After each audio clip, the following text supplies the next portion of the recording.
Sarah Manier. Ronald Reagan had it right. His 1984 across-the-board tax cuts brought 84 months of economic growth. These tough economic times are the wrong time to raise taxes, but that is exactly what President Obama, Speaker Pelosi, and Congressman Mollahan are attempting to do. During my 12 years in the Senate, I never once voted for a tax increase, and I never will in Congress. I support making the 2001-2003 tax cut permanent. In addition, I want to work to reduce our corporate... Time. Tom Stark. Well, the first thing I'd like to say is I think the time for study is way gone. We need to take some action. The fair tax has been in the House of Representatives for the last 8 years and has been held up by some obstructionist individuals, particularly Charlie Rangel. If we can get him out of there, we can get the fair tax passed.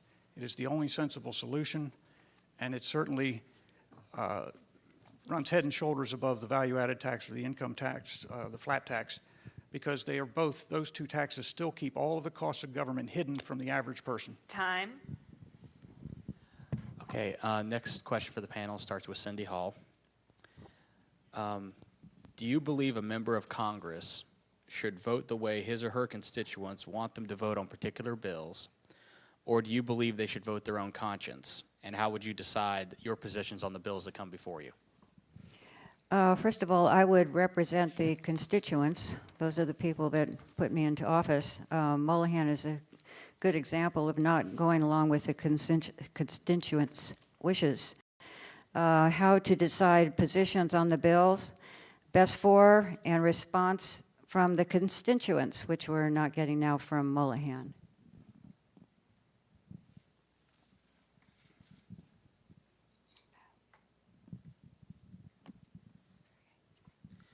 Patricia Levinson.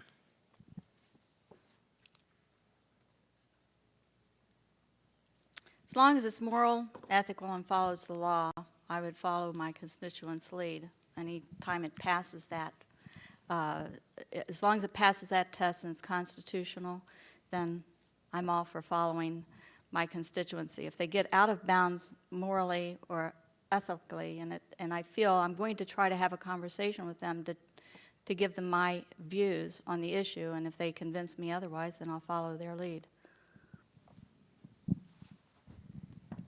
David McKinley. As a delegate in the legislature for 14 years, I made a practice of listening, because when you listen, you learn. It's not when you're talking. And when I would come back from the legislature each weekend, we'd sit down with many times, we'd have community meetings and be able to talk about issues that are before us in the West Virginia legislature. And I think the same should apply in Congress as well, is to sit and listen in public forums, not to fight back, but to listen to find out what your constituency. If that had happened, we wouldn't have cap and trade, we wouldn't have the health care, because Time. the people of the district did not want it. Sarah Manier. We live in a representative democracy where we choose leaders to act in our best interest. In West Virginia, our congressional delegation combined tenure is more than 150 years, over a century and a half. I believe that the longer you are in office, the more out of touch you become. I will continue to travel the district, talk with voters, listen to their concerns, and always vote for what we believe is best for West Virginia. Tom Stark. I believe constituents should have a significant input into the process, certainly. I think it's up to the representative to make sure those lines of communication stay open. But when it comes right down to it, I think if you vote for someone based on the principles they express and you hold them to those principles, the principles have to guide their decision-making. An example, best example I can give you is a response I got from Alan Mollahan's office saying that he was getting 10-to-1 calls in favor of the health care bill when nobody wanted it. And it's often Time. distorted by things that they hear. Mac Warner. You know, the great thing, folks, is there's really no disconnect in 99% of the cases, okay?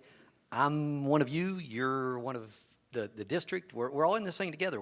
We all represent family values. We're community oriented. We grew up here. We all have the same values. So I'm going to be in touch and in tune and listen to folks. But I told you at the very beginning of this, folks, I rely on the Constitution. I rely on the Bible. There's some key documents. So if it comes down to a moral issue, you know where I'm going to be going to answer the question. All right. So if it comes right down to it, I'll be voting on my morals.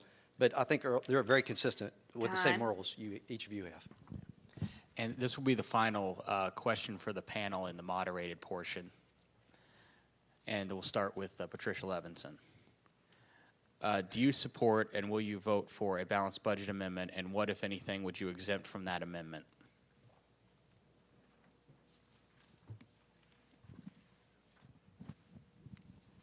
I believe in a balanced budget, so I would vote for a balanced budget, and I really can't think of any exemptions that would come under that classification.